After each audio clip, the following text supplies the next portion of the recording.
सह वीर्यं करवावहै तेजस्विनावधीतमस्तु मा विद्विषावहै। ओम शांति शांति शांति। ओम भद्रं कर्णेभिः शृणुयाम देवाः भद्रं पश्येमाक्षभिर्यजत्राः स्थिरैरङ्गैः स्तुष्टुवागुंसस्तनूभिः विषेम देवहितं यदायुः। स्वस्ति न इन्द्रो वृत्रश्रवाः स्वस्ति नः पूषा विश्ववेदाः स्वस्ति नस्तार्क्ष्यो अरिष्टनेमिः स्वस्ति no बृहस्पतिर्दधातु। Om Shanti Shanti Shanti.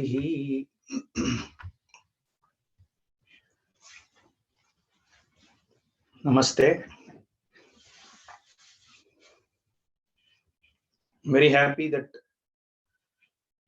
we are meeting here to do some vichara on one of the most important Upanishads, which is the Mandukya. So before we start this session, I thought we shall just get a view of shared understanding in terms of the background that we all have on Vedanta. What is our initial view as we get into this session, so that if we can level set that, then accordingly I would be able to take forward the session, depending on, what is your, do you have basic familiarity, or is it, just to get a wider view from the audience in terms of what the level of knowledge that you have. So the initial 10 minutes or so, I will just ask some basic questions. If you can use the chat, or if some of you want to talk also, I'm fine. So if you can respond to some of the basic questions, so that I can get a view of, your how many of you know Vedanta. Hope you are able to see my screen. So I want to start with the first question. How many of you are totally new to Vedanta? I mean, what is the level of knowledge within the audience? Just let me know through chat.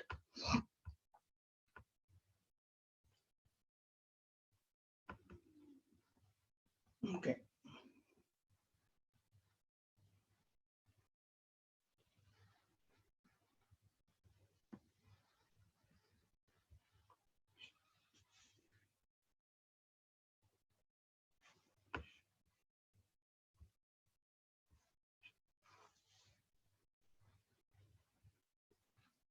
Okay. So I would say it's a little bit 50-50. Slightly more people have at least. Okay. So I think it looks even, more or less 50-50. I'm not able to count here, but I see that almost 50 to 55% of people are new, totally new, and the remaining are saying you have some exposure to Vedanta. Okay. So then we will start a little bit from basics only. Okay. Some of you who said have gone through Vedanta, and some already said which ones. I saw somebody saying Prasthanatrayi you have got introduced. Any other, whoever has gone through Vedanta, can you tell which Upanishads you would have gone through? Any inputs there?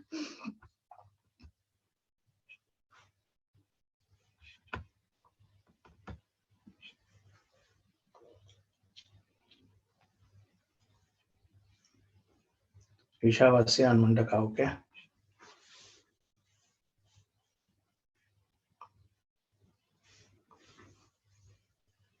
All right. Yeah, that is fine. And yeah, Bhagavad Gita, Atma Bodha, Tattva Bodha. Okay. So there is some introduction for some, but yeah, others seem to be mostly new. Then the other question on the Sanskrit language, right? For even those who haven't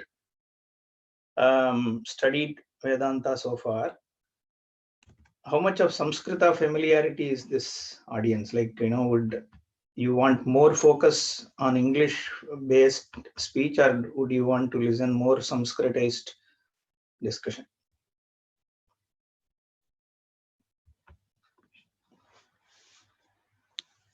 Yeah, okay. So is there anybody who is fluent who has done Vyakarana here? Okay, more of Sanskrit.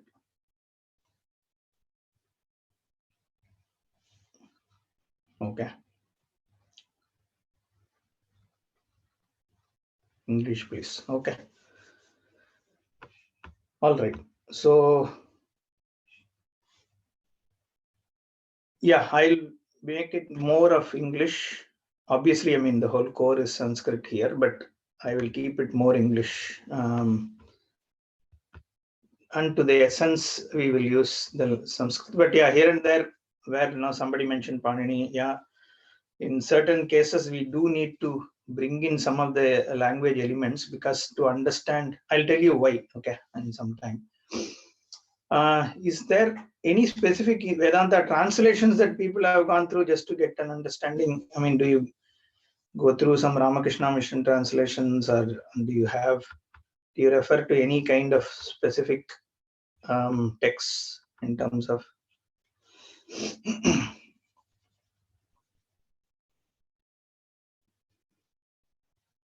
just a couple more questions, that's also just to get a view of Chinmayananda. Okay, use Advaita Sharta based on Bhashya only. Good. Okay.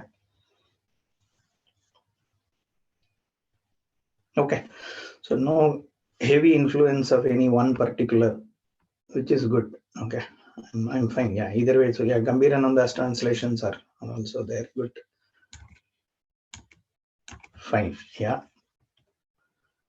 So I think this is, yeah, a couple more questions. One is, what do you expect take away from these sessions? I mean, do you have a basic idea in terms of, so are you, I mean, I know the answer can be mostly straightforward, but just trying to get a sense of how do you look at Vedanta sessions? Is it more informative, or you have a view in terms of what is a pramana and all that, or any thoughts on that? What, as you come into the session, so any initial thoughts that what we would need to cover or anything?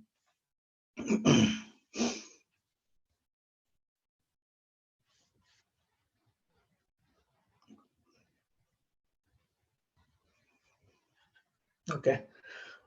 I'll, to understand life as it is. Okay, to know what Adi Shankara has said. Okay, seeing both verses and meanings. Okay, seeking knowledge. Good. Okay. Yeah. Okay. For more clarity. Okay, fine.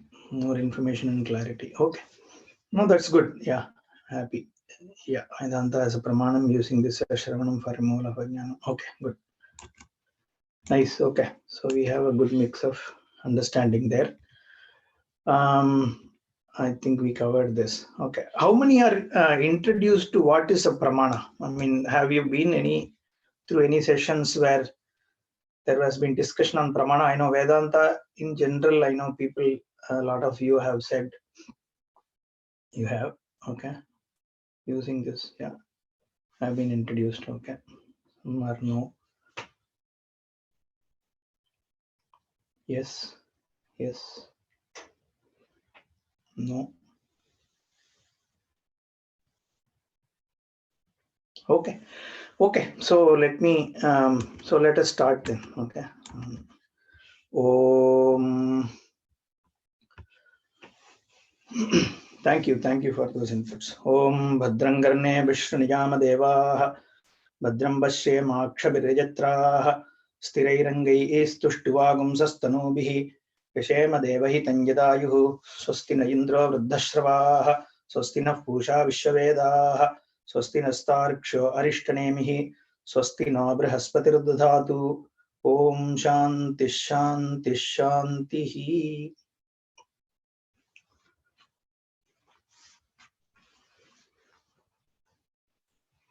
So we shall be picking up one of the 10 principal Upanishads which have been picked up for, which had been picked up by Acharya, Shankaracharya, who we will mostly refer through the word Bhashyakara, for writing the Bhashya on. So it is one of the principal Upanishads. For those who are not familiar,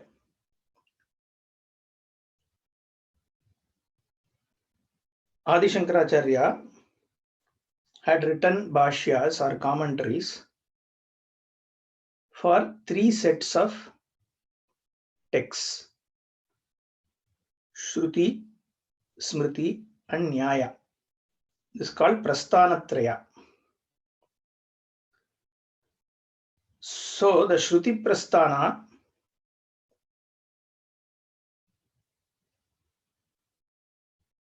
is all the Vedic or Vedantic portions of Shruti or Vedanta, the Anta portions, the ending portion of Veda. That's why it is called Vedanta. It is also called Vedanta because it gives you the ultimate vision of Veda. So it is also called Vedanta. And it typically comes towards the end of Veda. All the Upanishads, though many of these riks are scattered all over the Veda, but in general, you will find it in Aranyaka and those portions of Veda, which is towards the end. So it is called Vedanta. The reason also why we separate Vedanta from rest of Veda is also because the subject matter of Vedanta is different from the remaining portion of Veda. So we will talk about it in a little bit. So it is Vedanta or Upanishads. And Upanishads are part of the Shruti. Shruti means Veda. Okay. Why it is called Shruti and all we will talk in a bit. Okay. So that is one set. So there are 10 Upanishads in Shruti. Ishakena Kata, Mundaka, Mandukya, Aitreya, Taitriya, all those Kena, Brihadaranyaka, Chandogya. Like this, there are 10 Upanishads across all the 4 Vedas, which have been picked up for commentary by Bhagavad Pada. So they are considered principal Upanishads. So that is Shruti Prasthana.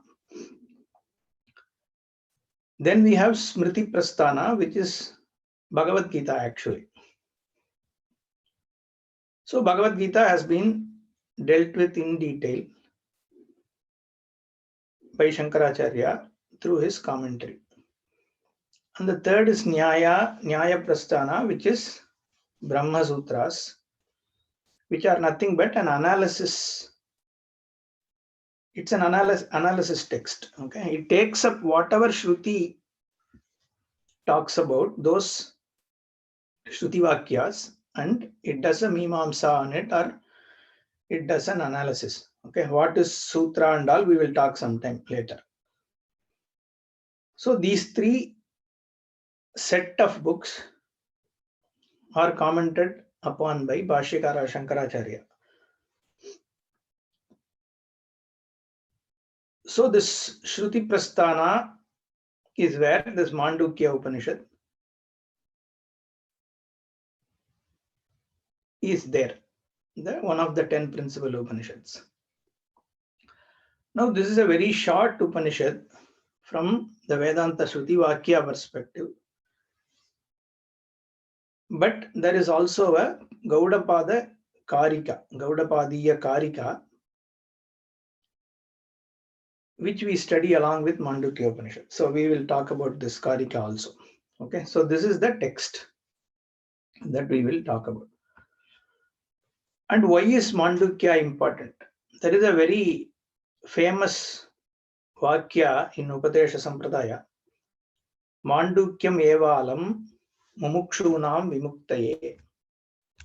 it is said that just Mandukya alone as one Upanishad, enough. Alam means enough. Eva means alone. Okay, Mandukyam Eva Alam. Mandukya Upanishad alone is enough for what? Mumukshunam Vimuktaye. Mumukshu means Moktumichu, the one who is desirous of gaining moksha. Moksha means liberation. Okay. So what is liberation? Liberation means removal of bondage, right? That is what liberation technically means as an English word. Okay. Bondage. So what is bondage and all we will see. Okay. But there is a certain limitation that we all struggle from. That is what is called the fundamental human problem. The fundamental human problem is that I am unhappy. Why are you unhappy? Because I am limited. Limited by what? I am limited by my knowledge. Because I don't know why I am born. I don't know where I was before I was born. I don't know what is going to happen tomorrow. I don't know why what is happening to me is happening. I don't know why people are not happy with me. I don't know what is beyond space.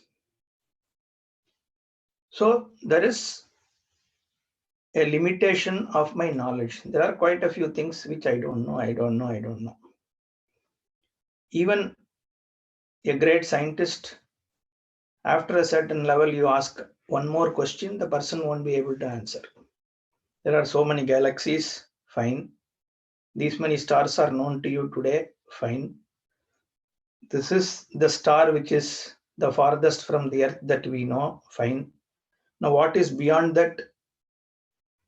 They can't answer. Anything, anyone, every knowledge, the final word is not yet spoken. In any kind of knowledge, whether it is botany or zoology, everywhere the research keeps going. Because the depth and breadth of knowledge that we can acquire is much beyond what humans have so far found or is capable of knowing. Not only that, just around me, there are so many things which I can't even explain. So, knowledge-wise, as a human, I am limited. And what I expect doesn't happen. I expect a certain behavior from people around me, but I don't get that necessarily. I expect a certain behavior from myself, but I am not seeing me live up to my own standards. So my own psychology, I don't understand why my mind is behaving a certain way. So there is inadequacy, limitation in terms of knowledge.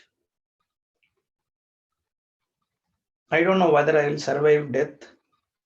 And if I survive death, do I go to heaven or hell? Is there a rebirth? We don't know. We all have some belief depending on what we have been so far conditioned. There is rebirth. How do we know? I believe. That's all. Is there God? I don't know. They say God is there. Does the God sit in heaven? We don't know. Somebody believes yes, someone says no. So the knowledge wise, I am limited. Spatially, I am limited. If I'm in this room, I don't know what is there in the next room. I can't be at the same time here and also somewhere else. I am so insignificant in this whole galaxy. There are so many planets, and this galaxy itself is part of so many galaxies. We don't know how many are there. And within these planets, there is this one Earth, and within that there is this one country, one city, one room, one street, and in which there is one small dot, which I am. And everything seems to be pitted against me, because the nature is so powerful. It is so huge, and its influence on me seems to be so high. Every planet, Navagraha, seem to have an influence on how I live. So space-wise, I am too insignificant. This body is nothing as compared to the scheme of things. And it has a limited life. Time-wise, I am limited. The body is aging. And I am still trying to find what is the meaning of why I am living. And I don't seem to have enough time in life. So time-wise, I am totally limited. Psychologically, I am struggling.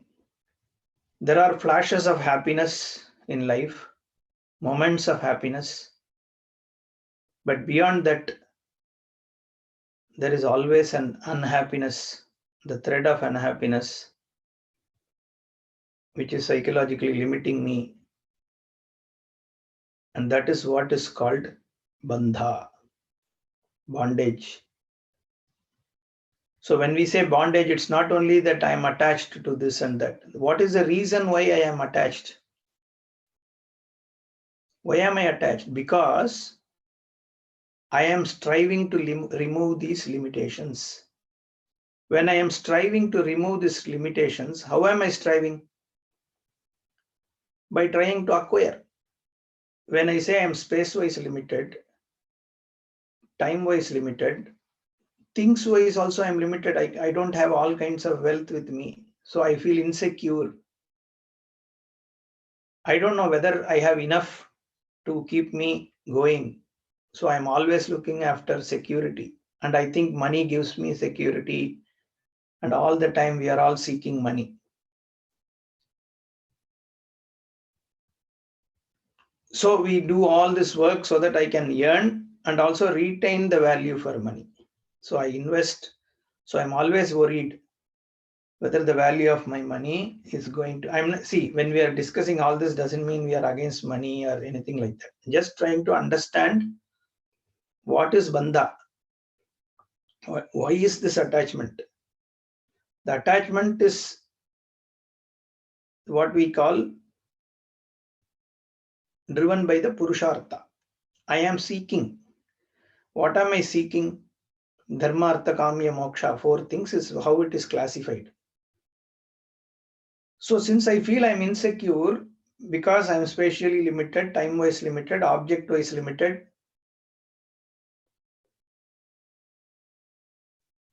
so I feel insecure. So now I'm looking to grab something to keep myself feeling very secure. I don't want to say that I will keep myself secure, but I want to make myself feel secure.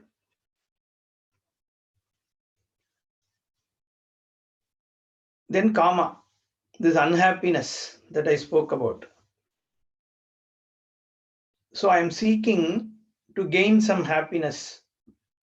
And I think the happiness is there by having more relations, by eating good food, by watching some great movies or whatever, going to a natural scenic place. So I always saw some flashes of happiness. Last time I went to Darjeeling, I saw a happy me. I found my happy me when I was skiing in Gulmarg or Switzerland, whatever. So I always want that happy me back. So that's why I am seeking things which will make me happy. That is kama. And then we spoke about time-wise limited. So now I am told that after death, either you will go to heaven, depending on which religion, or they say you go to Swarga or Naraka, whatever, hell. So, and Dharma is the one which takes you there. So Dharma also, we look at it in two ways. One is tradition looks at it, Dharma as doing Punya Papa. We'll talk about Punya Papa and all that in some context later. So this is one way. Or another way to look at Dharma is also you trying to do some good things because you recognize a certain level of maturity where you also start doing something called Dharma to contribute to society and all that. But here, since we are talking about Bandha, generally this Dharma is about going to Swarga, heaven and all that. So now again for that also I act, I do some things. And the Bandha, the attachment is because of all this. I am looking for money, for security, for which I think money and possessions are important. So I develop a certain clinging. This clinging is what is called bandha.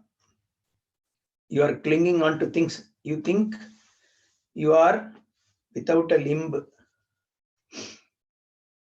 Your legs are broken. So you have to hold on to certain clutches to stand. Because you are fundamentally inadequate, spatially inadequate, time-wise inadequate, object-wise inadequate.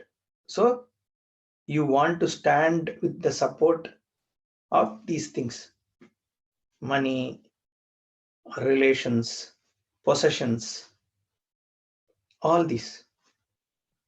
So now what is wrong? That is okay. So what is wrong? Why should I get out of it? That bandha. Yeah, maybe I am thinking these are, I am limited is a fact. So this money is giving me certain feeling of security, isn't it? Now the problem is, despite clinging on to all this, there is always a fear, there is always an unhappiness, there is always running around. So there is a vichara which comes to many of us. Why am I doing all this? What do I get out of all this? Am I really happy? Is there an end to this unhappiness? This happiness which is coming in flash once in a while, what is the source of this happiness that I can always keep this happiness with me? Because that is a pursuit. Everybody is moving, doing things because I want to be happy, isn't it? Everyone, whether it is a believer, non-believer, a Hindu or Christian or Muslim or whatever, right? Go and ask them, do you want to be happy? This is one thing that everybody will say yes. Because everybody's pursuit is to be happy. If I tell you after going to heaven you will be happy, you will say okay, but what will it? I can't wait to go to heaven, isn't it? I want to be happy when? Now. If I ask somebody whether you want to happy today or tomorrow or after going to heaven, what will you say? Right now, isn't it? Why should it wait? Unless I am told there is no way you can be happy as a human. So there's only one way, just get out of this world. God will keep you happy in heaven. And somebody says, then you have to accept if you believe in that particular person. Because the person has told you that there is no way that you can be happy here. But Vedanta doesn't say that.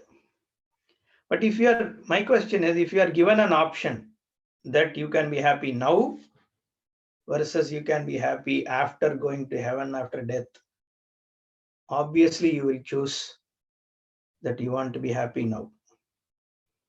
So this unhappiness, which is around all this clinging to different things, this clutches, once you remove that is when you can be happy. If I tell you, now you can question, oh, how are you saying that? See, with this clutches itself, I am not happy. And you are saying you will remove the clutches and still you can be happy. That's what your question will be, right? Now the Shastra comes, this is where Shastra tells you the final vision, that have you analyzed whether you have limbs or you don't have limbs? So is there a need for you to hold on to clutches? The need for you to hold on to clutches is only if you don't have the limbs. But Shastra tells you do have the limbs.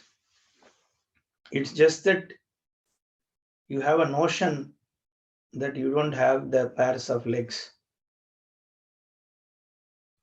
So that is called mukti, moksha, freeing you from this notion that I need clutches. That is moksha. Mumukshu is the one who is desirous of this moksha. Who will be desirous of this moksha? The one who has done a basic analysis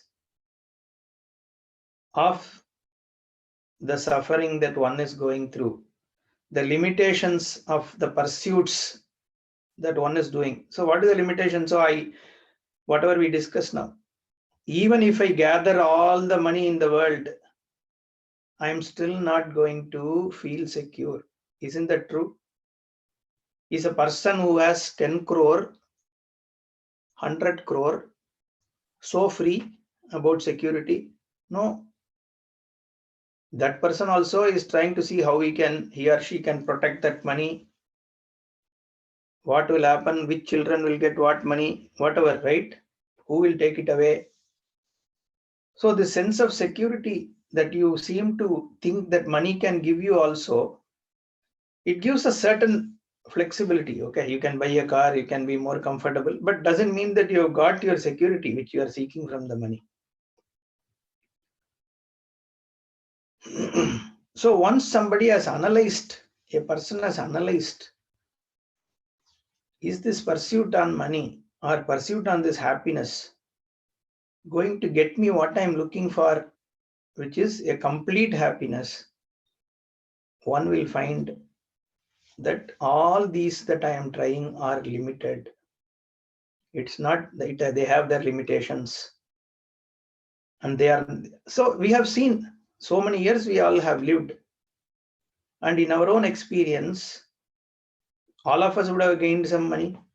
All of us would have gained some relationships. All of us would have had good food.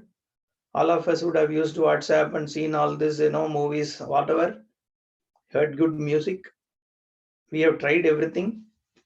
And we all know that all these are limited. I'm still unhappy is something that everyone will know. So once a person has analyzed this, then the person becomes a mumukshu when the person is told that you can be free of all this. You can gain moksha when it's told to the person. If the person really has done a good analysis, will want moksha. One may think it is so difficult for me to get and all that, and because of which one may not actively pursue it, depending on the person. However, whether one will want it, definitely. That is mumuksha. So for a mumukshu who wants to gain this liberation or freedom from bondage, vimuktaye, for that person's mukti, liberation, this one Upanishad is enough. There are 10 Upanishads, I said, which are commented by Bhashyakara, and there are quite a few others. And then there is Bhagavad Gita, then you have the Brahma Sutra, and then there are so many other Prakarana Granthas, Advaita Siddhi, all those kind of books, then Panchadasi. These are all there. You can do any number of books, Ashtavaktra Gita, this and that. There are, because each Upanishad and each of these books, they use some methodology, some prakriya to show what is Brahman. Okay, suddenly I have switched to Brahman here. We will come to Brahman, but there are many books, many ways of looking at it. And Mandukya is considered a very comprehensive Upanishad, because of which it is said in the tradition that this one Grantha is enough for liberation. Now the question is, you said liberation, bondage and all that. Suddenly you are talking about some book.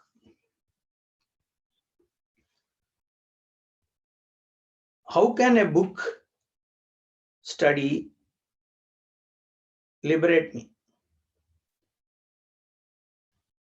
So we study so many books. So books can give you, some basic knowledge to do something. Let's say I read a book on how to change my car tires or something. It's a car repair book I study. So I want to change my tires in my car. So after studying this book, I got some knowledge. Then I have to take spanner and all that, go to the car, replace the tire, say. So I have to do some action. Or suppose I read about Kanchenjunga. Then that is not enough. It gave me some knowledge, but I have to go and see that place. Then only I can. So that I need an experience. Once I have, so that is how things are. So book can only give some information. So here, so are you saying when you have to remove bondage, I read these books and do something to remove that bondage? So that is not the case. The book, I use the word book and all that just for your understanding. The Vakya is called Shabda. Okay. Gives you a direct knowledge.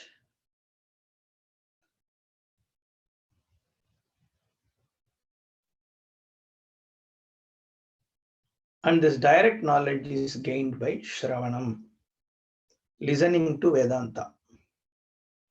Now, how is it possible? Because whenever we have studied, that will be your question, no?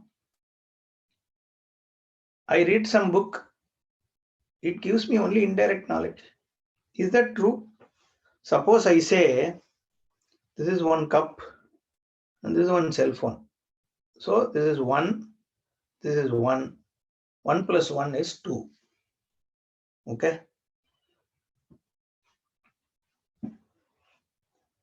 Did you get a direct knowledge or indirect knowledge? The words I used, 1 plus 1 is 2. Right? This word, this 2 is what? There's some sound. It, oo, together became 2. Now in your mind, this 2 translate to some concept. 2 is just a sound, an arbitrary sound humans have created. Correct? Abhidanam is what we call it. An arbitrary sound. We could have, somebody in the beginning gave this sound 2. They could have said gu also or ghee also. If they had said ghee, then I would have now been saying 1 + 1 is ghee, isn't it? So the sound translates to some object in your mind because of your conditioning. Now this gave a direct knowledge. How? One, because you saw that there are two objects, your eyes gave that knowledge. But this mathematical thing, 1 + 1 is 2, how did you get this knowledge?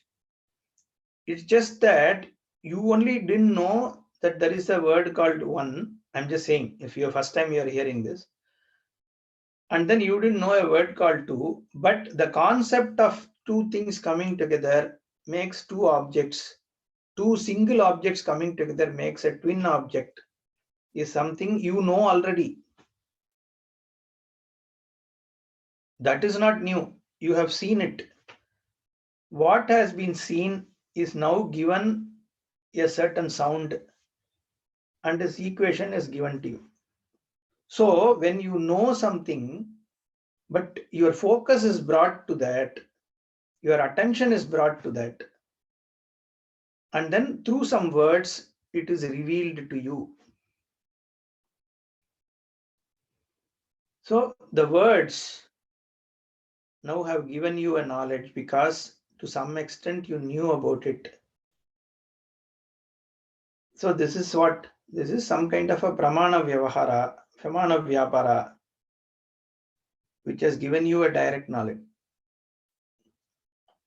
There is pratyaksha. There are two types of pramana. Pramana means a means of knowledge.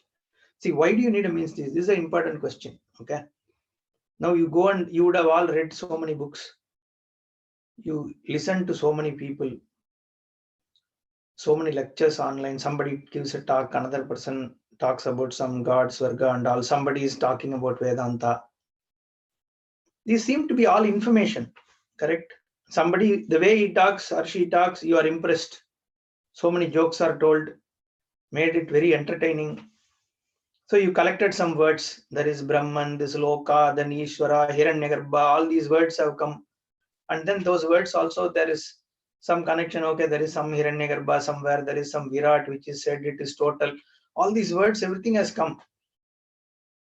But these are information, right? You have collected some information that there is Vedanta. Even today, whatever I have spoken, this is information to you, isn't it? Right now, it is information. Okay, maybe there are 10 Upanishads.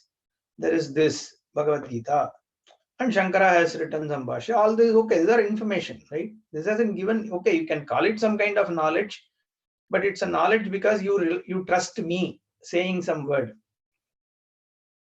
So when this person who has studied, with the authority the person is talking, maybe he should be talking the truth. So you gave some benefit of doubt to me. Because you have given a benefit of doubt to me, you can say this become a knowledge for you. But it is still only a faith, a trust. Multiple people have said the same thing. So maybe it should be true. There should be something called moksha. Yeah. These Upanishads should be giving. Why? Because so many people have spoken about it. So that is purely Shraddha only. We can't say it is a direct knowledge. Okay. Now, we are not talking about that kind of a knowledge here. Here we are talking about this 1 + 1, 2 thing. Means here direct knowledge. But why is knowledge again we are talking about? We wanted only moksha, freedom from bondage. And you also told, you means me, okay, I also told that all knowledge is limited. There is no final word spoken, whether it is about space or any of the things or any branch of knowledge like biology, zoology, anatomy and all that. There is no final word. So given all this also, whatever knowledge, the Upanishad and all you are speaking about is one more like that, no? It will only still keep me limited. Because all knowledge you said is limited. Human can only fathom so much. And this is not what I'm asking for, no knowledge and all that. I want freedom, moksha. And here you are talking about knowledge. What is the connection? That will be your question, isn't it?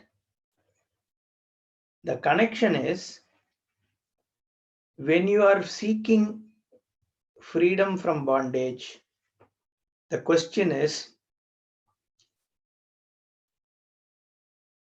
are you inherently a free person, or as I said, without limbs, or you are with limbs? But you will ask, if I am already with limbs, why am I then clinging on to these clutches? So the answer that Shastra comes and tells you is, did you ever look down below your hip to see whether you have legs? You just assumed because at the time of your birth and once you started walking, your parents gave you some clutches. I'm just giving as a analogy. Okay, suppose your parents had given you clutches and you are used to the clutches from day one. So you always think this is how I have to walk, with clutches, because you were brought up like that. This is called avichara siddham. Without vichara, without analyzing, I am concluding, because from the time of birth, everybody is behaving this way. I am also brought up like this. I haven't done a basic analysis of who I am. This is what Shastra says. You haven't looked at you. And Shastra also tells you, you are free already. You don't need any clutches. Because what you take as who you are is not what you are. The limitations are superimposed upon you by your notions. So let us assume that this is true. Okay, you assume, give some faith, benefit of doubt to Shastra for now. Okay, then you can ask why I should give benefit of doubt. I'll come to that. Suppose you give benefit of doubt, then what is needed for you to get liberated is only a vichara. You have to look down and see whether you really have your legs or not. That is what Shastra is trying to show you, who you are. What is this Jagat around you? Is there a creation? If there is a creation, who created this whole thing? What happens to you after death? How do I, is it then what happens to me after death? Again, will be only a belief, faith, no? The question that Shastra asks is there birth and death? First of all, for you to have death, were you born? Of course, I was born. That's why I have this name and all. No. But you are, what is this I? When I say I am born, I was born. What is this I? This body was born, yes. But is the I the body? So whenever you have this I notion, is this body always there? In the dream, it is there, the same body. In deep sleep, is the I notion itself there? But without I notion, you exist. That is where there is a vichara of who am I. And this pramana, why do you need pramana for analysis of I? I can always understand what is I, no? Yes, you can, to the extent anybody can, without the Shastra, you can look at I, okay? I can do an analysis, simple analysis, okay? Am I this body? I can analyze. And then I can say, maybe I am not, because I am seeing this body. So who is the seer of this body? Then I can analyze. For this, you don't need pramana. But just understanding who am I and I am separate from body doesn't take me out of bondage. Will it? It won't necessarily, because whether I am this body or I am some Atma within this body, that's what we all, most of the other theologies and even Indian darshanas say the same thing. No? Even Visishtadvaita, Advaita and all also say, you are not this body. You are an Atma within this body. Okay, I am an Atma within this body. Okay, I'm fine. Some conscious entity within this body. But still there are so many bodies, so many people. And there is still this problem of me needing the money. Whether I may not be this body, but this body needs certain things, right? This body needs food.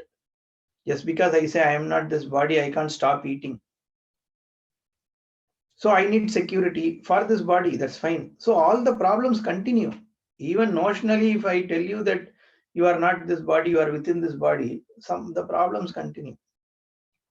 Shastra not only says you are not this body, but it says you are everything. Whatever you are seeking, already you are. Now that changes the equation. So that knowledge cannot come by just me analyzing who I am. Because I am separate from body is not enough. But I am everything, including this body. And whatever is not this body is also me. Now to gain that, you need a means of knowledge. It can't be a belief. If it is a belief, it won't stand the test of time. So you need a knowledge. You should be able to directly see that reality. Have that vision that I am everything.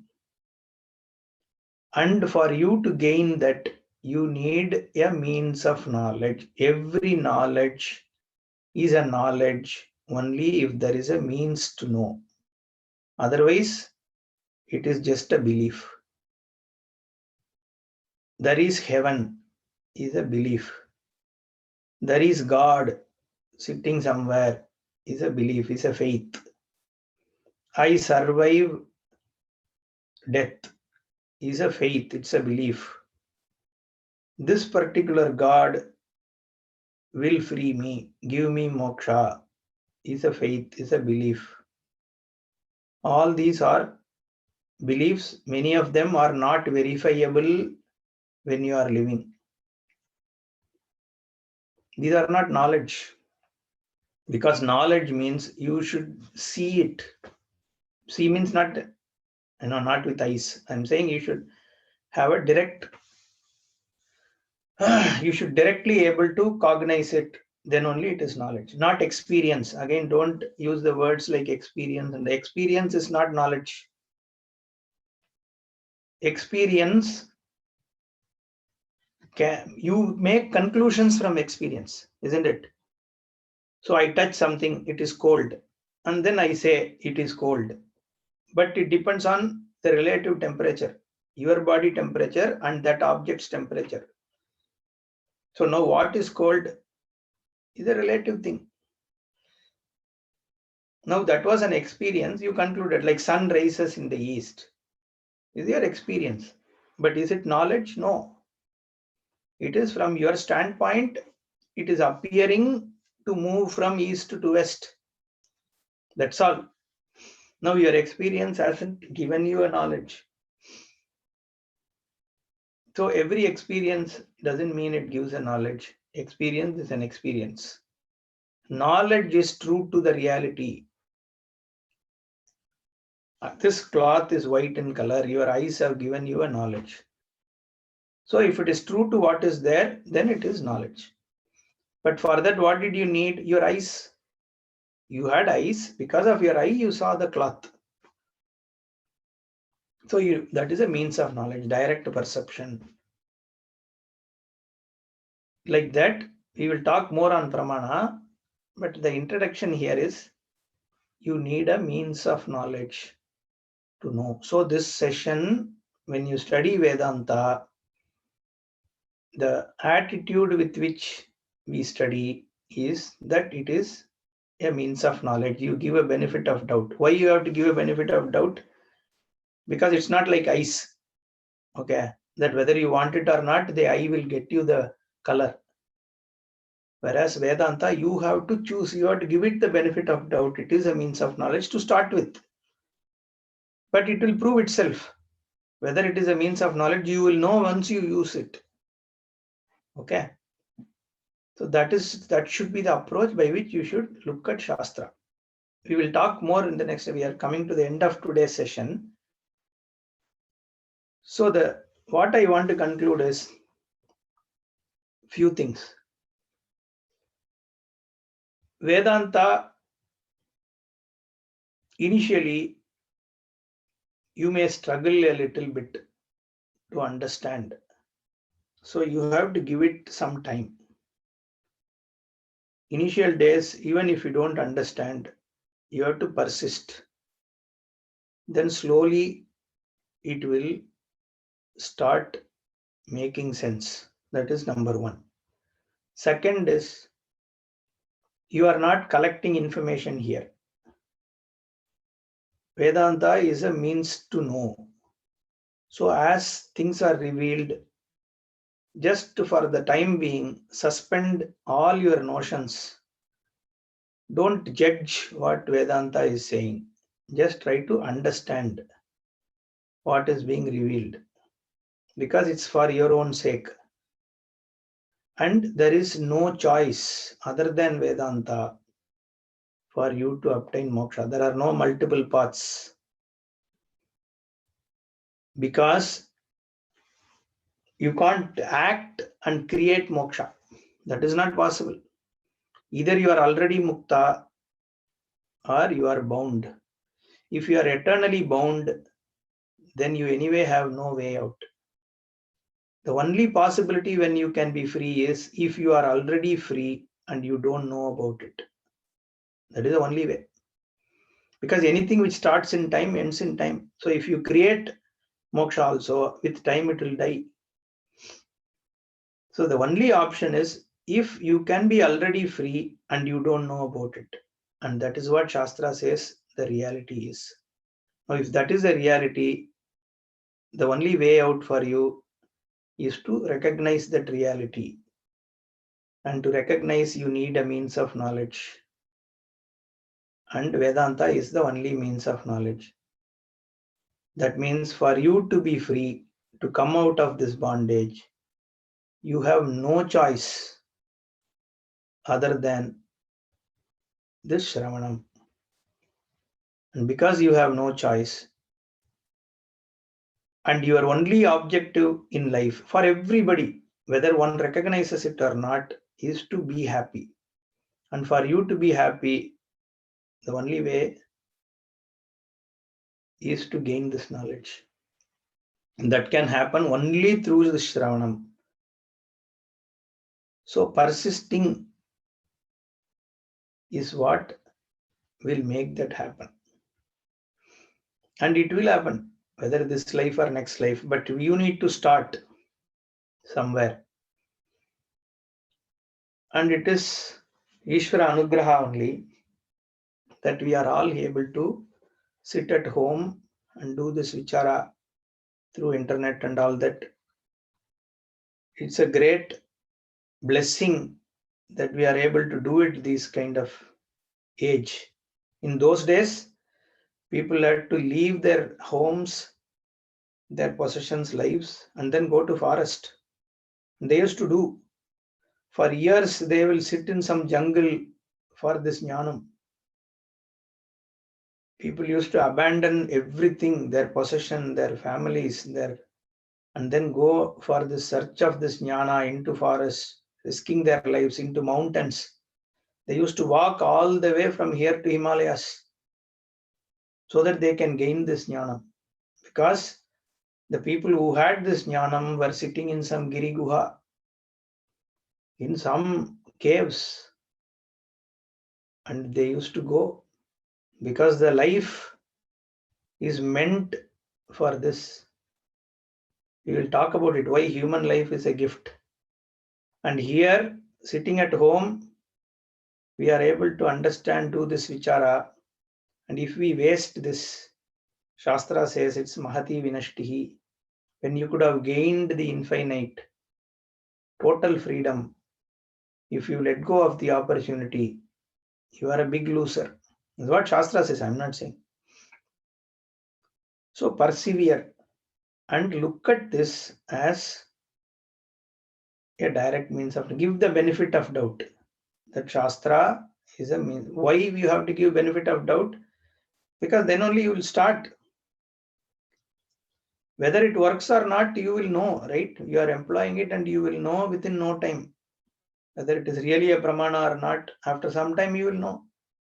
So you are not going to be fooled by starting to trust it. So with that, it's an introductory class. 1 or 2 classes we will do, because some of you may have already had this pramana and all that classes, but since quite a few of you are new, it is important that we understand how we approach this before we get into. See, we can always immediately get into the text and then start looking at it, right? But how you have to look at it is very important, and why. That's why I thought we will cover these in the initial sessions. I will have some slides and then we'll get into text. Eventually, we'll be going through Shankara Bhashya only. Okay. But introductory, I will have some slides. And if this is more comfortable, every class also, I'm thinking that summary things, I will have some slides and then we will do the text so that you can get the gist of it during the classes. So I will suggest some books and all that during this week. I'll put it in WhatsApp and then you can probably, access those. And recordings will always be available. So whenever you find your thoughts were lost during the session, or you couldn't understand something, you can always go through the recordings later in the week. And every 4 to 5 weeks, I will have some question like today in the chat. You can answer so that I can also get a sense of how you are progressing. So with that, we will close the session today, and I'll see you all next week. Om Purnamadah Purnamidam Purnat Purnamudachyate Purnasya Purnamadaya Purnamevavasishyate. Om Shanti Shanti Shanti. Harihi Om Shri Gurubhyo Namaha. Harihi Om. धन्यवाद गुरुजी. धन्यवाद. धन्यवाद. धन्यवाद.